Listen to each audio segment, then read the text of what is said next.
Bismillahirrahmanirrahim. Assalamualaikum warahmatullahi wabarakatuh. Pada kesempatan kali ini saya akan coba menyampaikan jawaban forum atau discussion pada forum session 11, itu di 11.1, 11.2, 11.3 pada mata kuliah Compliance Auditing and Internal Controls. Sebelumnya saya ucapkan terima kasih kepada Ibu dosen, Ibu Rohania Ayu Yunanda, SII, MSc, PhD selaku dosen pada mata kuliah ini, serta rekan-rekan dari mahasiswa magister akuntansi Binus University. Selamat pagi, dan saya akan coba sampaikan beberapa jawaban saya mulai dari session 11.1, 11.2, sampai 11.3 dalam satu video ini. Untuk yang session 11.1 dengan judul yaitu Audit Agile, Definisi dan Komponen Utama.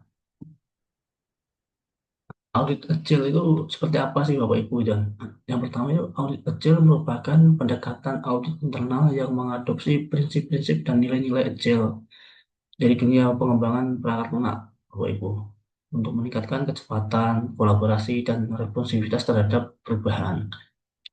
Yang kedua, fokus pada iterasi singkat, komunikasi terbuka, dan peningkatan berkelanjutan. Yang ketiga, audit Agile bukan tentang mengubah standar audit, tetapi mengubah cara audit dilakukan. Nah, bedanya apa, Bapak Ibu, terkait dengan audit Agile yang sama yang tradisional? Kita lihat dari beberapa aspek. Yang pertama itu saya coba aspek pendekatan. Di tradisional itu linear atau waterfall, sedangkan di agile lebih iteratif dan incremental. Dari sisi dokumentasi lebih berat dan formal untuk yang tradisional, namun ketika agile lebih ringkas dan adaptif.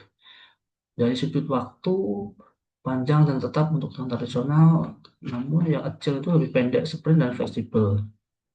Dari sisi interaktif tim, interaksi tim untuk yang tradisional terbatas Bapak Ibu. Sedangkan yang agile itu kolaboratif dan berkelanjutan. Nah, untuk yang sisi respon dan terhadap perubahan ini kalau di tradisional lebih lambat menyikapinya, sedangkan agile ini lebih cepat dan adaptif. Nah, Bapak Ibu, kita coba tampilkan komponen utama dalam audit agile ini apa aja sih? Yang pertama itu sprint audit. Sprint ini periode waktu yang singkat Bapak Ibu. Misal katakanlah kita ngambil contoh 1 sampai 4 minggu atau 1 bulan. Fokus pada bagian tertentu dari audit di setiap sprintnya Bapak Ibu. Yang kedua ada backlog audit, daftar item audit yang diproteskan. Tuhan. Terus selanjutnya diperbarui secara berkala berdasarkan risiko dan permintaan pemangku kepentingan atau manajemen. Yang ketiga itu daily stand up atau check-in. Pertemuan harian untuk melacak kemajuan, hambatan, dan koordinasi Bapak Ibu. Yang keempat, kolaborasi tim dan para stakeholder.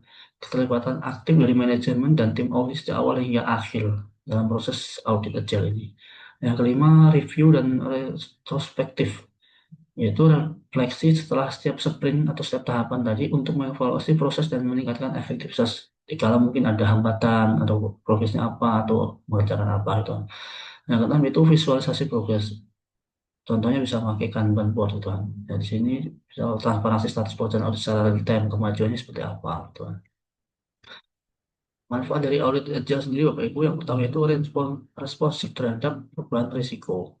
Yang kedua, meningkatkan komunikasi dan transparansi, pengiriman hasil audit lebih cepat dan bertahap. Yang keempat itu peningkatan berkelanjutan atas proses audit. Yang kelima, meningkatkan nilai tambah untuk audit bagi organisasi atau institusi. Jadi kesimpulannya Bapak Ibu, audit yang agile itu yang pertama, audit agile menggabungkan fleksibilitas, kecepatan, dan inovasi ke dalam praktek audit tradisional. Yang kedua, cocok untuk organisasi atau institusi yang beroperasi dalam lingkungan yang cepat berubah dan kompleks. Berikutnya saya coba akan paparkan terkait forum diskusi session 11.2 dengan judul atau tema yaitu prinsip utama audit agile dan perbandingannya dengan audit tradisional. Mungkin saya coba sajikan dulu pendahuluannya Bapak Ibu. Yang pertama itu audit internal itu bergerak menuju ke arah agility. Yang kedua, lingkungan bisnis saat ini berubah cepat, dinamis ya. Yang ketiga, audit internal perlu menjadi lebih responsif, adaptif, dan punya nilai tambah. Yang keempat, solusi yaitu audit agile sebagai pendekatan modern berbasis nilai dan kolaborasi. Jadi Bapak Ibu, prinsip-prinsip utama audit agile yang pertama yaitu fokus pada nilai dan risiko yang tinggi. yaitu prioritas pada area yang berdampak besar, bukan prosedural. Yang kedua, kolaborasi dan komunikasi secara terbuka. Jadi audit tidak dilakukan dalam silo atau terpisah, melainkan melibatkan para stakeholder sejak awal. Yang ketiga yaitu iteratif dan inkremental. Audit dilakukan dalam sprint atau tahapan kecil, bukan proyek besar sekaligus, sehingga progres hambatan sebaiknya bisa kita mitigasi di awal. Yang keempat, adaptif terhadap perubahan. Rencana audit bisa diubah sesuai dinamika organisasi Bapak Ibu. Yang kelima, transparansi progres menggunakan visualisasi seperti Kanban board, backlog, dan lain sebagainya. Yang keenam itu peningkatan berkelanjutan. Tim audit secara aktif mengevaluasi dan menyampaikan penyempurnaan proses audit. Gitu. Nah, jadi prinsip kecil dan tradisional tadi Bapak Ibu bisa dilihat perbedaannya. Misal kita lihat dari sisi pendekatan proyeknya itu kalau di tradisional linear terencana dari awal. Kalau yang kecil ini iteratif dan fleksibel. Dari sisi fokus auditnya pun kalau di tradisional kepatuhan dan kontrol atau compliance. Tapi yang kalau di agile ini lebih ke risiko yang tinggi atau nilai strategis. Kalau dari sisi keterlibatan stakeholder, kalau di tradisional lebih terbatas saat perencanaan dan di akhir, Bapak Ibu. Tapi kalau agile ini ekosistem selama proses audit berlangsung. Dokumentasi sendiri kalau tradisional itu formal, detail, final. Kalau agile cukup untuk aksi disesuaikan. Dari sudut respons terhadap perubahan, kalau tradisional lebih minim dianggap gangguan ya. Cuman ketika kita menerapkan agile, diterima dan dikelola secara aktif. Yang terakhir dari sisi tim ya. Dari tradisional itu tahunan atau akhir proyek. Tapi kalau agile ini retrospektif rutin setiap sprint. Contoh praktisnya Bapak Ibu, audit tradisional itu audit dilakukan selama 3 bulan. Laporan akhir diberikan tanpa keterlibatan manajemen pertengahan. Misal di proses berlangsungnya audit, tengah-tengah itu nggak ada keterlibatan manajemen, cuma di akhir ketika mau laporan. Berbeda halnya ketika audit agile. Sprint audit 2 minggu fokus pada kontrol akses. Hasil awal dan rekomendasi langsung disampaikan.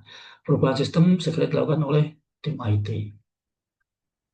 Jadi Bapak Ibu manfaat mengadopsi prinsip agile ini yang pertama waktu menyampaikan hasil lebih cepat, yang kedua peningkatan relevansi dan ketepatan audit, yang ketiga dukungan manajemen lebih kuat, yang keempat peningkatan motivasi tim audit, yang kelima fleksibilitas terhadap dinamika organisasi maupun institusi. Jadi kesimpulannya Bapak Ibu, yang pertama itu audit agile bukan sekedar metode, ini sebuah mindset. Yang kedua, audit agile ini mengubah pendekatan audit dari kepatuhan statis menjadi kolaborasi yang dinamis Bapak Ibu. Yang ketiga, organisasi modern perlu pendekatan audit yang cepat, adaptif, dan berdampak nyata. Yang terakhir mungkin Bapak Ibu ini sesi 11.3 saya akan coba jawab forum itu pada paparan kali ini dengan tema atau judul integrasi ESG dalam strategi bisnis tanpa mengorbankan kinerja keuangan. Sebelumnya mungkin saya akan coba refleksi apa itu ESG. ESG terdiri dari 3 huruf yaitu E, S, dan G. E-nya itu environmental atau lingkungan, yaitu dampak terhadap lingkungan seperti halnya emisi karbon, penggunaan energi, limbah itu. Yang S-nya itu sosial, tanggung jawab terhadap karyawan, komunitas, dan konsumen. Dan G-nya itu governance, Bapak Ibu, atau tata kelola, seperti halnya struktur organisasi, etika, transparansi, dan anti korupsi. Jadi ESG itu merupakan sebuah kerangka keberlanjutan yang membantu bisnis tumbuh beretika dan bertanggung jawab, Bapak Ibu. Jadi tantangan umum integrasi ESG yang pertama itu persepsi biaya yang tinggi jangka pendek, kekhawatiran mengganggu profitabilitas, tiga yaitu kurangnya data dan metrik ESG, Bapak Ibu. Yang keempat, minimnya dukungan dari top manajemen. Mengapa ESG tidak harus mengorbankan kinerja keuangan? Yang pertama yaitu ESG dapat mengurangi biaya operasional atau efisiensi energi, pengurangan limbah. Yang kedua, meningkatkan brand value dan kepercayaan pelanggan. Tiga, mengakses pembiayaan hijau atau investasi berkelanjutan. Yang keempat, ESG mengurangi risiko hukum dan reputasi. Yang kelima ini, ESG meningkatkan retensi karyawan dan produktivitas. Strategi apa untuk integrasi ESG tanpa mengorbankan profit? Yang pertama yaitu tetapkan tujuan ESG yang terukur, contohnya net zero carbon, gitu kan. Yang kedua, integrasikan ke dalam KPI bisnis. ESG dijadikan bagian dari tolak ukur performa. Yang ketiga, gunakan teknologi hijau dan efisiensi, yaitu investasi di awal penghematan jangka panjang. Yang keempat, libatkan pemangku kepentingan seperti pelanggan, karyawan, investor dilibatkan aktif. Yang kelima, transparansi dan pelaporan ESG menggunakan standar global seperti GRI, ASB, TCFD. Contohnya, Ibu ESG tadi Bank BCA. BCA dan ESG ini di sektor finansial. Kita contohkan. Yang pertama, meluncurkan produk BI hijau, Green Mortgage kendaraan listrik, misalkan.